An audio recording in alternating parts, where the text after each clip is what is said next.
Is 2021 the year that you're going to develop your brand or take an existing brand to the next level, or maybe even start a new side project or side hustle? Well, in this video, which is part 2 of the series, we're going to take the brand platform that we developed in part 1 and start to build our brand out of that.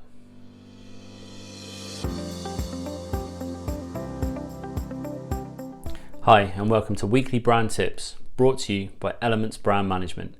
Weekly videos designed to help you unlock your brand's potential so you can stand out from the competition and create impact. Please subscribe using the button below this video, and if you hit the bell notification, you'll be notified every time a new video drops. Now, in part 1 of the video series that you can see here, we started to look at defining your target audience, researching your competition, outlining what makes you different, and developing your brand platform, or the things that you want to achieve, so your goals and objectives and what defines your core brand. We're going to take all the work we did in that first video, and what we're going to do now is we're going to take that and develop it into a brand. So what is your brand's personality? Now, your brand personality could be part of your differentiation strategy that we looked at in the first video. So for example, if in your category you have a lot of ruler type stuffy brands, you know, the way to differentiate may be to come in and be slightly different, maybe a bit more of a sage, maybe a bit more of a hero type brand that can really shake it up and do something a little bit differently, maybe add some humor into your personality, just to shake things up and differentiate even more. But what you want to do with your brand's personality is develop that unique identity from it. So what makes you unique as a brand? How can you define that? What is the characteristics that really shine through for your brand? Now, this doesn't want to be just different for different sake. It wants to be your personality. It wants to be authentic. It wants to be real, and it wants to connect with this brand. So this is the personality of the brand. In some cases, that will be an extension of your personality, and in some cases, you have to think about what the personality of your brand is.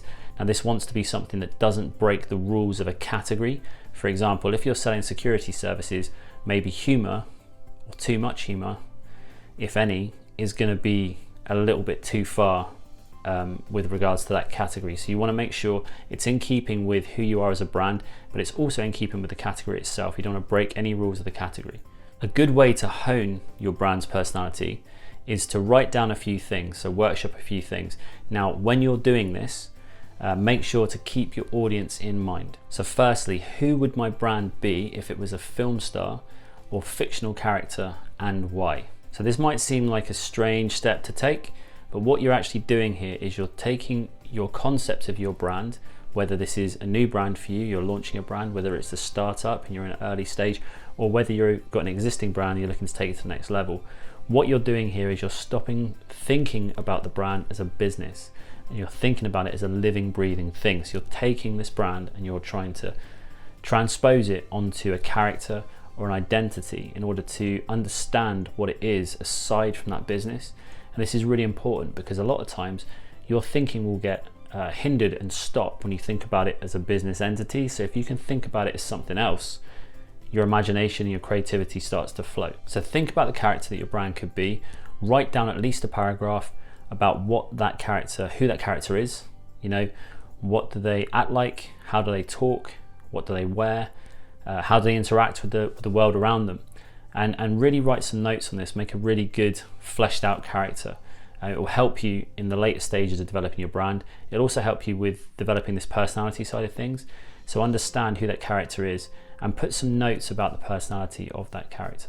If it helps, you can always measure through a few different fictional characters or film actors or people from sort of popular literature and things like that. So if you can imagine your brand as a fictional character and then developing that character from those particular resources and inspiration that you've drawn, and build out a new identity or a personality from that, that can work really well as a shortcut to kind of help you start off this process. Now, while you're doing this, what colors, textures, visual hooks or graphical ideas come to mind while you're creating this character? Anything you can think of, no matter how strange, you know, what's popping into your head when you're developing this character, this personality for your brand, this idea of what this character is.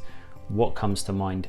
Make a list of all the visual words you can think of or things that are popping into your head, anything that you can refer to later, because this will be important when we get on to developing the visual identity later on. Once you've got that list, one of the things you can do is ring fence or circle 3 of those, the 3 top ones of the visual words that sort of jump out to you as being the most representative of what you see your brand as being. So ring fence those for later on, and then you want to write a list of personality traits. So you've got your character, write down personality traits. Things like, is the character fun? Is it wise? Is it energetic? That kind of thing. And again, ring fence maybe 3 of these and save those for later on. So what do you call your brand? Now, if you're a startup or a new brand, this could be really important. If you're an existing brand, this maybe is less important, but it might be a good point to reevaluate what you've actually called your brand, and it could lead to maybe a change in that if needs be. So what do you call your brand? This is a really crucial step. It's really important because this is the thing that you're going to have. This name is going to be what you have for the entirety of your business's life. So you want to make sure that it makes sense and you get it right at this stage. Now, I will go over developing a brand name in more detail in a future video. So this is kind of an overview that you can use now. Firstly, what you want to do is make a list of words that you think are associated with your brand. This can be anything from colors to how the product works, to how it feels if it's a product, how your service is delivered, anything you can think of, emotions, the tangible benefit for your customers, anything you can think of that would relate to your brand and how it works and how it's perceived. Make a list of all of these words because they come in handy later on when we start doing some research into naming ideas. You can look back at the personality section we just did and take some words from there as well. So draw on those words, the personality words, take those in, bring those in as brand name ideas, put them down on a list, or have a long list of all these words that we can research a bit more. And what you want to do then is you want to take your 10 favorite words from that particular exercise and just circle those for the minute. You want to take those ring fence words that we just did, the 10, you want to go onto Google, you want to look on Google search for those words, you want to look on dictionary, you want to look on Urban Dictionary, you want to look on iTunes, you want to look for song lyrics, you want to look for book titles, you want to look for quotes, you want to look on Amazon for anything to do with that particular word. And what you want to do is you're making a list of associated words to that one particular word. So you take one word and you feed it into all these places, and what you do is you start to build up associated words to that particular word. So rather than using this set word at the beginning, what you're starting to do is build up a bit of an understanding of words that are related to that particular word when you're doing your naming research. And what you might find is, say, interesting things to do is you imagine if you have a word that is in a song title. So what you can do there is look at the lyrics in that song, and there might be some words in that song and in the lyrics that you can pull out as well as associated words to that name that you're searching for. You want to do things like look at rhyming words with the particular word you're looking at as well. So you take this word you've got, you look at rhyming words for it, look at associated words or alternate versions of that word from, say, dictionary and places like that. Get some other ideas around that concept of what that word means. You can even look in other languages. Sometimes you can get some inspiration from flipping out those words into different languages, and sometimes in certain languages those names become really interesting, and you can get some ideas for sounds and qualities to an actual name and how it's said, and that can give you ideas for brand names. You can also try fusing some words together to create a new word. Now, I wouldn't recommend this all the time for things because it can come across a bit cheesy sometimes, but fusing those words together, sometimes what it does is it sparks a bit of inspiration with regards to sounds that are used in that name. So what you can do is use those sounds and start to develop a new name based on those sounds. So there's a few different things there that you can do. You can also use some online tools like business name generators to use the words that you've come up with. So rather than the initial word, you can use that if you want, but the associated words, put those into a business name generator and see what comes up. Again, I wouldn't use the names that are generated from there, but it might give you some inspiration to take those and work with them a bit more. You now want to hone that list down to just like 5 possibilities. So you've gone through these 10 words, you've found associated words. Now from all of those choices, you want to hone it down to 5 possible choices for a brand name. And what you can do is you can do things, there's a few examples coming up on how you can actually put a brand name together.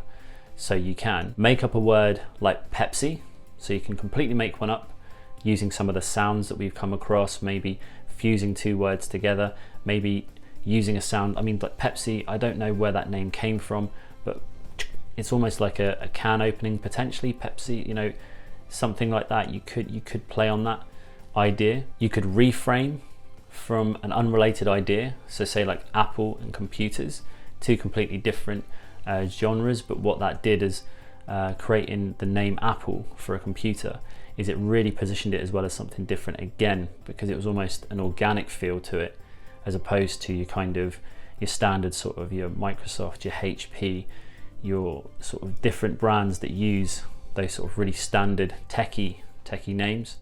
You can use a suggestive word or a metaphor like buffer, which is kind of, you know, buffer is used to almost, well, buffer up social media posts to be scheduled for later. Or you can do a literal brand name, but this one be very cautious with, because it can be used, it can be copied quite easily, and it doesn't always work. Sometimes you end up associating your brand with a category or a type of product as opposed to defining yourself as a memorable brand. So for example, the shoe company, that's a real literal brand name approach. You can alter a word by adding letters, removing letters, or sort of fusing letters together to create brand names like Tumblr or Activia, maybe even using Latin sounding names. Create an acronym from sort of multiple words for a longer brand name, so like HBO instead of home box office. Or you can combine two words together, like Pinterest, which is like pin and interest, or Snapple, which is like snappy and apple. Once you have your brand names you've chosen, or if you've got down to one, I would recommend getting down to 5 and using those previous examples as ways to develop those names. Then you want to run it through this test. Now this test comes from Alexandra Watkins' book, Hello Awesome, which I highly recommend for brand naming. And she puts all her brand names through this test. It's called the SMILE test. So each letter in that SMILE acronym relates to something that your brand name should adhere to. So the first one is S, and that stands for it needs to be suggestive. So it needs to evoke something that is relating to your brand. The M is meaningful, so it needs to resonate with people. I is for imagery, so it's visually evocative. L is it's got legs, so it's got a theme for extended mileage. If you end up extending into other products and services later down the line and you want to use that name as a hierarchy of brands, this is where that will come in. So you need to think about that now, because you don't know how you're going to extend or grow as a brand. And E is about being emotional, so it needs to be moving as well in some way. It doesn't necessarily mean move you to tears, but it could mean it's playful, it's funny, it's got strength to it, it has some character. It's just something that does something a little bit different to you emotionally when you hear that name. Whatever you choose as a name, it wants to be unique, it wants to be defensible, it wants to hit all the points in the SMILE test, and it wants to make sense with who you are as a brand and resonate with your audience. Comment below with a yes if you're looking to start a brand or develop your brand in 2021. And if you've got any questions relating to this that haven't been addressed in this video, if you put them in the comments, I'll do my best to answer them in the comments, but I will also do some videos on the frequently asked questions in there. So what does your brand say? So your brand messaging framework is something that is crucial for you to communicate to your audience, to resonate with them, and to start communicating that brand in order to sell your product or service. So it's a really important step to build out your messaging and get it right so that it resonates with your audience and develops your brand long term. Your messaging is an extension of your brand's personality, so your tone of voice. And what you want to do is imagine what that character you sort of thought of in the personality section and some of those traits that you put together. How would that sound? How would that brand come across when talking to your audience? And that will give you some ideas about the tone that you want to use, but it will also start to build out some messaging ideas in your head as you start to think about that. So as you're going, you want to be making some notes. If anything comes to mind, any sort of phrases or taglines or slogans come to mind as you're thinking about this, write them down and keep them safe to one side, because you can put that together later on and draw inspiration from that. You also might have had some inspiration from some of the brand name research that we looked at, potentially quotes or song lyrics that were kind of there, maybe some ideas or plays on words to do with a particular theme. that can sometimes work really well. Think about a tagline or a slogan that works for your brand and resonates with your audience. So it can be either descriptive, for example, say like Lush, which is fresh handmade cosmetics. So that's really descriptive. Or also M&Ms, so melt in the mouth, not in the hands. It's another great slogan that's very descriptive. Or a bit more of a rallying cry to your audience, to say like Nike, just do it, or Apple's, think different. Now both of these are really good ways to use a tagline or slogan. It just depends on the brand and what works for you best. You also want to think about the services you offer, the problems you solve for your audience, and where you're taking them. So where's they headed? What's their aspirational identity? Where they're going to go from interacting with your product or service? And you want to use these ideas and some of these phrases and things that come up as being messaging pillars that will continually communicate your brand to your audience. These can be short sentences that help the audience understand what problem you solve in their life and how you're going to take them to that desired end result. It could be a vision of that future, a real visual sentence or paragraph about where they're headed, how you're going to take them there, what life looks like once they've interacted with your product or service. You could build out a story or a journey for them to go on that would help them understand how your product or service helps to transform them, change them in their life. Where are they going? What's going to happen once they interact with your brand? A really good framework for doing this and building this out is Building a Story Brand by Donald Miller. I couldn't recommend it highly enough. It will help you build a messaging framework that he calls a brand script, and it's a 7-point framework. Really worth getting that book and checking out online. There's some really good videos on it already, but it's really good to start building out a messaging framework that will help you to define your brand to your audience in a way that is simple, concise, and repeatable. But remember, your messaging wants to be on point, it wants to be easy to understand, it wants to get across what you do as a brand. And also, you want to communicate how you're going to help your audience. You want to be the guide and your audience is the hero. Do not flip it the other way. So never try and be the hero of this story. You're the guide. And that's picked up a bit more in building a story brand. But make sure you're positioning yourself as the guide. So what does your brand look like? Well, you're probably wondering, why have we waited until the end of this video to start talking about visual identity for your brand? Well, if you don't wait until the end of the process and you don't put all of these other steps in place first, what happens is you start pulling out a visual identity or ideas based on either preferences or things that you like in competitors or things that you've seen in other places. And whilst that can sometimes work, most of the time it won't, because it won't connect with who you are as a brand. It won't make sense with resonating with your audience, and it won't feel right. And it'll be something that you'll consistently change because it doesn't feel right with your brand, or you can't grow into it. So you want to lay the groundwork first. So you wouldn't respray a car without first checking the engine. You need to check the engine first, then you respray the car, because you've had all these things we've worked through now, which would have changed your mind in terms of the conceptual idea of what your brand is, what it stands for, who your audience are, who your competitors are, how you can differentiate. And you're at this point now where you have a really good idea to be able to tackle the visual identity. How are you going to package up that personality that you developed in a previous step in a way that is impactful, unique, memorable, and also differentiates you from the competition? So we put the time in, we put the effort in, we put the research in to find out all these things. Now you're in a position to start developing that unique visual identity. In the personality section of this video, we started looking at some visual ideas about the characters, so that's a good place to start. We also looked at the competition in the previous video, the previous part 1 of this series, and in that we talked about what their visual identity was, how they would present themselves, what their logos looked like, what their colors they were using, what fonts they were using. So a good place to start is thinking about that personality of your brand, the characteristics, but also think about your competition and what they were showing up as. You know, what is your personality? Is it order? Is it control? Is it being more of a sage? Is it being fun? Is it being energetic and empowering? Is it about support? All these things that we talked about in the personality section, think about those, hone in on the things that made sense, and you'll start to get some visual ideas that you can play with. Depending on what you decide and the personality that you've chosen will depend on the visual identity and the way that you go with it, so the way that you choose to go with it.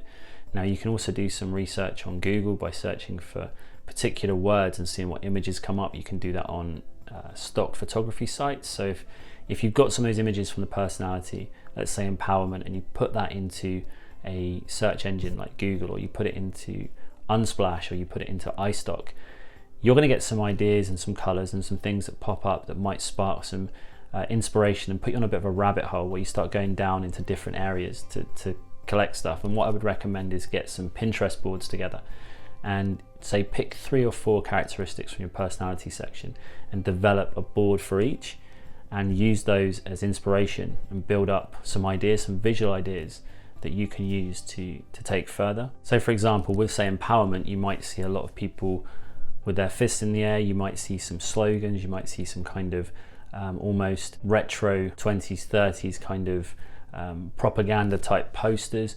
You might see pictures of crowds, you might see megaphones, all these different things, energy, flowing text, big strong fonts, delivering a strong message. All these different things could be used on that Pinterest board that you might find when you go on a bit of a Google search for things related to empowerment. So use that tool, use that to develop that visual identity and give you some ideas. A great example I like to use when explaining how to develop the brand personality into the visual identity is 2 ice cream brands, so Ben & Jerry's and Haagen-Dazs. So if you look at Ben & Jerry's, their archetype is the jester. So if you look at their visual identity, what you have is you have really bold colors, you have cows on the front of their packaging that have got speech bubbles that are talking funny phrases, or they're saying the flavors of the ice cream, fish food, cookie dough, things like this, which are quite whimsical. So there's a childlike whimsicalness to it. There's fun, there's humor. Even the font is a bit childlike, a bit cartoony.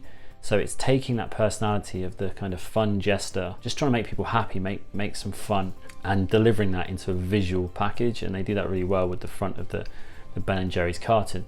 Whereas Haagen-Dazs is the archetype of the lover. So it's all about intimacy, it's about passion, it's about nurturing those sort of seductive moments when you feel like you need that ice cream, by yourself kind of thing, that intimacy. And that packaging delivers it really well. So the colors they've used, it's more adult in nature. The designs and the flourishes they've used on it is more adult in nature. So they've taken the personality and they've developed the packaging for it to match that. Now, if you imagine they switched with the personalities they had, it wouldn't work. And that's how you know if you create a brand that makes sense. A unified brand is when the brand just makes sense the whole way through the identity, right from the core brand platform through to the strategy, the brain of the brand, through to the personality or the voice of the brand, through to the face of the brand or the visual identity. So those 2 are great examples of effectively positioning yourself in the market, creating a personality around a brand, and then defining that visual identity and designing it to make sense with who you are. When choosing your brand's colors, fonts, textures, graphical hooks, they want to be in keeping with your brand, they want to differentiate it from the competition, and they want to reiterate your brand's personality. It wants to be distinctive, it wants to be memorable, and it wants to be appropriate. It wants to make sense with who you are as a brand. Now, your logo is a symbol for everything we've done in these videos, in the 2 videos we've done. So the past video and in this video, your logo is a symbol for all of that work we've put in. So it is the symbol that you have for your brand platform, your mission, your vision, your values. It's the symbol for your brand's personality, the promise to your audience, how you deliver it, everything. That logo is just a way to mark your brand and make it distinctive and memorable from the competition. So if you imagine a red light when you are driving a car, that has meaning attached to it. It's just a red light, it's a red circle, but that red circle when you're driving a car means stop. And your brand's logo is similar to that. It's something that holds all the meaning of your brand and is a way to, straight away, it's a shortcut to everything that you stand for as a brand. So when people see it, like with the red light, that you want them to have the reaction of the red light, but you want them to have the reaction with the remembering of your brand and sort of tying into every interaction they've had with it, and that's the shortcut to all of that, hopefully good emotion. As with your colors, fonts and textures, your logo wants to be simple, distinctive and appropriate. And it's just like your face. So your face is the thing that people remember, but it isn't all of who you are. All it is a shortcut to remind your friends of, and your family or people that you work with, of everything that you stand for as a human being, all of the times you've spent with them, and all the memories they have with you. So your face is the shortcut for that, and that's what the logo is for the brand. Take the Nike tick or the Apple logo. These are purely symbols that are markers to attach all the meaning and everything that that brand stands for to. It's something that people can remember. It's a visual cue, it's a visual hook to everything that brand stands for and the feeling that you get when you interact with that brand. So now you work through these 2 videos and you have a better idea of what your brand is, your audience, your competition, your visual identity and your personality. If you want to take that a bit further and you go a bit deeper on it, we actually have a course on this, which is for business owners who are looking to redevelop their brand, or startups who are looking to launch a brand, or people who have that idea for that side hustle but they don't know how to do it or go through the process. If you're interested, there's a link in the description below, and there'll be a link there to take you straight through to the course page. But it's all about building a brand. So if you're interested in that and diving deeper on this topic and going further with some more exercises and some worksheets, then hop on over to that course and take a look. If you enjoyed this video and you'd like to see more, videos come out weekly and they're designed to help you unlock your brand's potential so you can stand out from the competition and create impact. Have a great week. Catch up soon. Keep those brands unified.